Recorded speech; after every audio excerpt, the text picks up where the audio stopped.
आज Doubtnut app download करें। Doubtnut पर अपने सभी गणित, रसायन विज्ञान, भौतिक विज्ञान और जीव विज्ञान के डाउट्स का करो सफाया। बस प्रश्न की फोटो खींचो, एक ही प्रश्न को क्रॉप करो और तुरंत वीडियो सोल्यूशन पाओ। अभी डाउनलोड करें। इस क्वेश्चन में हमें गिवन है 3 कणों के द्रव्यमान क्रमशः m1 बराबर 1 किलोग्राम, m2 बराबर 2 किलोग्राम तथा m3 बराबर 3 किलोग्राम है। एक कण 1 मीटर भुजा के समबाहु त्रिभुज के किनारों पर रखे हैं। इनके द्रव्यमान केंद्र की स्थिति ज्ञात कीजिए। यदि m1 द्रव्यमान x, y अक्षों के मूल बिंदु पर स्थित हो। ठीक, यहाँ पे जो m1 द्रव्यमान है वो हमारा कहाँ पे है? मूल बिंदु पे। मूल बिंदु क्या होता है? जहाँ पे हमारे पास x और y अक्ष एक दूसरे को काटते हैं वो हमारा मूल बिंदु हो जाता है। तो पहले इसका डायग्राम बनाएंगे, फिर इसको सॉल्व करेंगे। तो यहाँ से हमने अपना डायग्राम बना लिया। इस डायग्राम पे क्या देख पा रहे होंगे? ये हमारा x अक्ष है, ये हमारा y अक्ष है, ये हमारा मूल बिंदु है, इसको हम कह सकते हैं O बिंदु। ठीक, ये हमारा मूल बिंदु है। इस मूल बिंदु पे हमारे पास m1 द्रव्यमान रखा हुआ है जो कि हम देख पा रहे हैं। अब क्वेश्चन में कहा जा रहा है कि हमारे पास एक समबाहु त्रिभुज है जिसकी जो लंबाई है 1 मीटर है, भुजा की लंबाई। तो यल की वैल्यू यहाँ पे क्वेश्चन में क्या गिवन है? 1 मीटर हमें गिवन है। यल क्या है? समबाहु त्रिभुज की भुजा की लंबाई। ठीक, इसके तीनों किनारे पे हम देख पा रहे हैं इस डायग्राम पे हमारे पास m1, m2, m3 तीन द्रव्यमान रखे गए हैं। m1 की वैल्यू हमें क्वेश्चन में गिवन है कितना? 1 किलोग्राम। इसी तरह से हमें m2 की वैल्यू भी गिवन है। m2 की वैल्यू कितनी गिवन है? 2 किलोग्राम। और m3 की वैल्यू अगर यहाँ पे देखें क्वेश्चन में हमें गिवन है 3 किलोग्राम। तो ये m1, m2, m3 हमारे पास किसी समबाहु त्रिभुज के तीनों कोनों पे रखे गए थे। इंपॉर्टेंट बात क्या है? जो m1 द्रव्यमान है हमारा x और y अक्ष के निर्देशांक में मूल बिंदु पर रखा गया है। ये हमारा बिंदु O मूल बिंदु हो गया। m1 द्रव्यमान हमारा यहाँ पे रखा गया है। तो अभी हम क्या करेंगे? इन तीनों द्रव्यमानों का पहले हम निर्देशांक निकालेंगे। ठीक, कि मतलब ये कहाँ पे रखे गए हैं। तो अगर जो m1 द्रव्यमान होगा वो मूल बिंदु पे होगा, तो मूल बिंदु पे हमें पता है x और y निर्देशांक क्या होते हैं? दोनों 0 होते हैं। तो ये x हमारा आगे वाला रहता है, पीछे वाला क्या रहता है? y निर्देशांक। तो ये हमारा मूल बिंदु पे 0,0 हो गया। m3 द्रव्यमान देखें तो इसका x निर्देशांक कितना हो जाएगा? 1। क्यों? क्योंकि इस भुजा की लंबाई कितनी है? 1। तो x अक्ष पे 1 मीटर चलेंगे तो यहाँ से हमारे पास कितना आ जाएगा? x अक्ष पे m3 का मान 1 हो जाएगा, y अक्ष पे 0। क्यों? क्योंकि जो हमारा m3 द्रव्यमान है वो अभी x अक्ष पे है। x अक्ष पे किसी भी बिंदु पे y निर्देशांक हमारा 0 होता है। ठीक, तो हमने क्या किया? m1 और m3 द्रव्यमान के निर्देशांक निकाल लिए। अब हम निकालेंगे अपने m2 द्रव्यमान के निर्देशांक।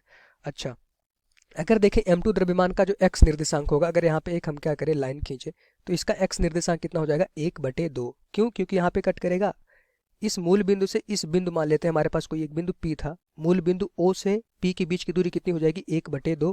तो इस m2 द्रव्यमान का x निर्देशांक कितना हो जाएगा हमारे पास? 1/2।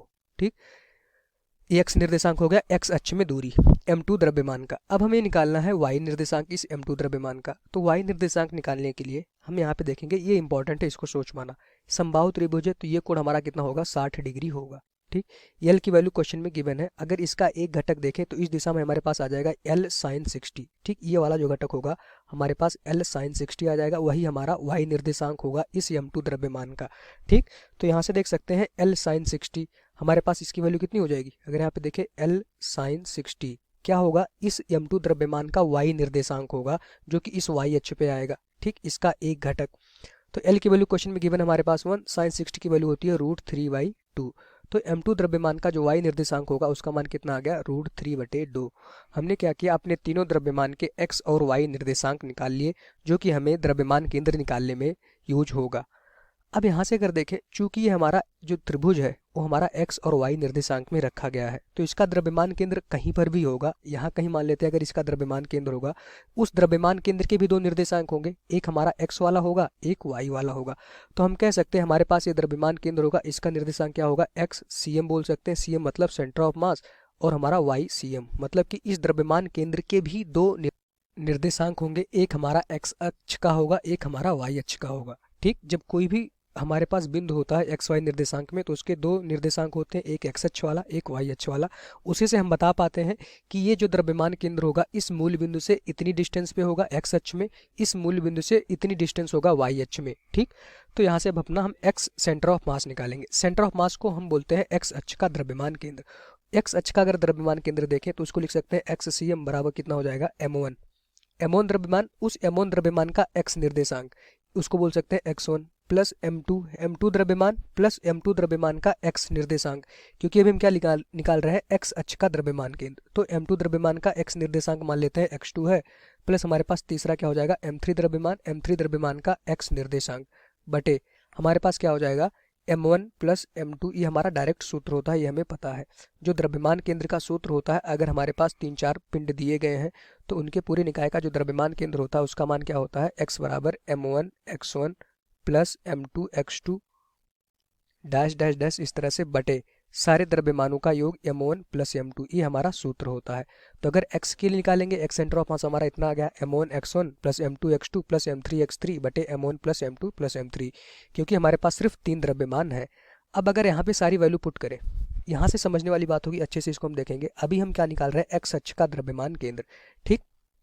तो उसका माना क्या हो जाएगा, m1 m1, ठीक है। m1 की वैल्यू क्वेश्चन में हमें गिवन है 1, उसकी वैल्यू पुट कर देंगे x1, मतलब कि जो m1 द्रव्यमान है उसका x निर्देशांक हमारा क्या है, 0। यहाँ पे हम देख पा रहे हैं m1 द्रव्यमान मूल बिंदु पे रखा गया था, उसका x निर्देशांक ये होगा, ये हमारा y निर्देशांक होता है, ठीक। तो x निर्देशांक क्या है उसका 0। प्लस m2 द्रव्यमान पे आते हैं। m2 द्रव्यमान हमारा यहाँ पे है, उसका मान क्वेश्चन में गिवन है 2, ठीक। तो यहाँ से हमारे पास हो जाएगा 2 गुणे m2 द्रव्यमान का x निर्देशांक, m2 द्रव्यमान का आगे वाला x निर्देशांक होता है, तो m2 द्रव्यमान का x निर्देशांक कितना है, 1/2। तो आ गया इसकी वैल्यू कितनी, 1/2। प्लस आते हैं m3 की वैल्यू क्वेश्चन में गिवन है हमारे पास कितना, 3 kg। तो वैल्यू यहाँ पे पुट करेंगे इनटू m3 द्रव्यमान यहाँ पे है, इस डायग्राम पे देखेंगे m3 द्रव्यमान का x निर्देशांक कितना है, 1, ठीक। तो ये आ गया हमारे पास 1, ये हमारा सॉल्व हो गया। बटे हमारे पास क्या हो गया, m1 की वैल्यू 1 है, m2 की वैल्यू भी 1 है, सॉरी 2 है, और m3 की वैल्यू हमारे पास कितना है, 3 है। तो इस तरह से हमने कितने आसानी से निकाल लिया। हमने पहले क्या किया था, तीनों द्रव्यमान के x और y निर्देशांक निकाल लिए थे। द्रव्यमान केंद्र जब लिखेंगे तो जो x1 होगा, x2 होगा, x3 होगा, ये x अक्ष का होगा, और वो तीनों द्रव्यमान के x निर्देशांक होंगे, ठीक। तो सारी वैल्यू पुट कर दिया हमने। अब यहाँ से पहला तो आ जाएगा हमारे पास 0, प्लस ये 2 से 2 कट जाएगा, उसका क्या बचेगा, 1, प्लस यहाँ पे हमारे पास क्या बचा, 3, बटे यहाँ पे हमारे पास कितना बचेगा, 3 2 5 1 6। तो इसको पूरा हम सॉल्व करेंगे, तो यहाँ से आ गया हमारे पास x अक्ष का जो द्रव्यमान केंद्र होगा उसका मान, इसको देखें तो हमारे पास कितना आ जाएगा, 4/6। 3 + 1 कितना हो जाएगा, 4/6, मतलब इसका मान आ गया हमारे पास 2/3। तो x अक्ष का द्रव्यमान केंद्र हमने निकाल लिया। अब हम निकालेंगे कहाँ पे, y अक्ष का द्रव्यमान केंद्र, ठीक। तो इसको लिख सकते हैं y centre of mass, same उसकी वैल्यू क्या हो जाएगी हमारे पास, m1 × y1, ठीक। इस तरह से हमारे पास m2 × y2। रिमेंबर दैट अब हम क्या निकाल रहे हैं, y अक्ष का। तो अब यहाँ पे x अक्ष निकाल रहे थे तो x1 था, अब हम y अक्ष का निकाल रहे हैं, तो यहाँ पे क्या हो जाएगा हमारे पास y2 प्लस m3 × y3 बटे तीनों द्रव्यमानों का योग m1 plus m2 plus m3, ठीक। तो सारी वैल्यू पुट कर दीजिए। m1 की वैल्यू कितनी है हमारे पास, 1, y1 क्या है हमारे पास, जो m1 द्रव्यमान है उसका y निर्देशांक है 0, प्लस m2 की वैल्यू कितनी है, क्वेश्चन में हमें m2 गिवन है कितना, अगर यहाँ पे देखें तो m2 की वैल्यू हमें कितनी गिवन थी, 2। अच्छा, m2 जो द्रव्यमान था उसका y निर्देशांक हमने निकाल लिया है, m2 द्रव्यमान, इसका y निर्देशांक कितना था, √3/2। तो यहाँ पे वैल्यू पुट कर दीजिए √3/2, प्लस जो m3 द्रव्यमान था उसका मान कितना था, 3, इसका जो y निर्देशांक था वो था 0। क्यों, क्योंकि जो m3 द्रव्यमान था वो हमारा x अक्ष पे था, इसका y निर्देशांक कितना था, 0। तो यहाँ से वैल्यू आ गई बटे, यहाँ पे तीनों का योग करेंगे तो उसका मान कितना हो जाएगा हमारे पास, 6, ठीक। अब इसको सॉल्व कर लेते हैं। यहाँ पे तो 2 हमारे पास क्या हो गए हैं, 0 हो गए हैं। यहाँ पे हमारे पास ये भी बच गया, तो इसका जो y निर्देशांक आ गया √3/6, ये हमारा आ गया y अक्ष का द्रव्यमान केंद्र। तो ये हमारा इस क्वेश्चन का आंसर हो गया। हमसे द्रव्यमान केंद्र पूछा गया था, तो अगर द्रव्यमान केंद्र के निर्देशांक हम देखें, ठीक, जो हमारा तीनों द्रव्यमान त्रिभुज के केंद्र पे रखे गए थे उसका निर्देशांक क्या हो जाएगा, x अक्ष का द्रव्यमान केंद्र कितना था, 2/3। तो यहाँ से आ गया हमारे पास 2/3। इस तरह से हमारे पास इसको 3 अच्छे से लिखते हैं, 2/3, और y अक्ष का जो द्रव्यमान केंद्र होगा उसका मान कितना आ जाएगा, √3/6। ये हमारा इस क्वेश्चन का आंसर हो जाएगा, ठीक। तो ये जो द्रव्यमान केंद्र आया, अगर देखें x अक्ष पे कितना जाएंगे, 2/3। तो 2/3 का मतलब कहीं पे हमारे पास x अक्ष हमारा 2/3 डिस्टेंस चलेंगे तो यहाँ पे कहीं हमारे पास आ जाएगा 2/3, मान लेते हैं हमारे पास यहाँ आ गया, ये तो 1 हो गया, 2/3 कहीं यहाँ पे होगा। अगर इसको हम अच्छे से समझें तो x अक्ष पे अगर हम एक अंदाजा लगाते हैं तो 2/3 कहीं यहाँ पे हमारे पास होगा, ठीक। और y अक्ष में हमें कितना जाना है, √3/6, तो √3/6 अप्रॉक्सीमेटली कहीं यहाँ पे होगा, y अक्ष पे ये आ जाएगा। तो ये हमारा द्रव्यमान केंद्र हो जाएगा, ठीक। इसको कह सकते हैं हमारे पास ये द्रव्यमान केंद्र के निर्देशांक हमने फाइंड आउट कर लिए हैं, ठीक। ये हमारा इस क्वेश्चन का आंसर हो जाएगा। लेकिन यहाँ पे क्वेश्चन में एक चीज़ और हो सकती है, हमें ये तो नहीं पता है कि m2 द्रव्यमान है और जो m3 द्रव्यमान है वो कहाँ पे रखे गए हैं। ऐसा हो सकता था एम1 की तो पोजीशन फिक्स है, एम1 तो हमेशा मूल बिंदु पे ही रहेगा जो कि क्वेश्चन में गिवन है। अब ऐसा हो सकता है कोई बंदा इसको क्या करे, m3 को यहाँ पे रख दे, m2 की जगह पे यहाँ पे कोई m3 रख देगा और m2 को यहाँ पे रख देगा, ठीक। तो उसके केस में क्या होगा, सिर्फ हमारा m1 और m2 की वैल्यू चेंज होगी, सॉरी m2 और m3 की वैल्यू चेंज होगी, बाकी निर्देशांक हमारे सब सेम रहेंगे, ठीक। तो उससे हमारा आंसर अलग हो जाएगा। तो यहाँ से आपको कोई दिक्कत नहीं है, हमने जो माना था उसके हिसाब से किया और द्रव्यमान केंद्र हमारा आ गया 2/3 √3/6। ये हमारा इस क्वेश्चन का आंसर हो जाएगा। कक्षा 6वीं से 12वीं से लेकर नीट, IIT, JEE वो एडवांस के लेवल तक 1 करोड़ से ज्यादा छात्रों का भरोसा।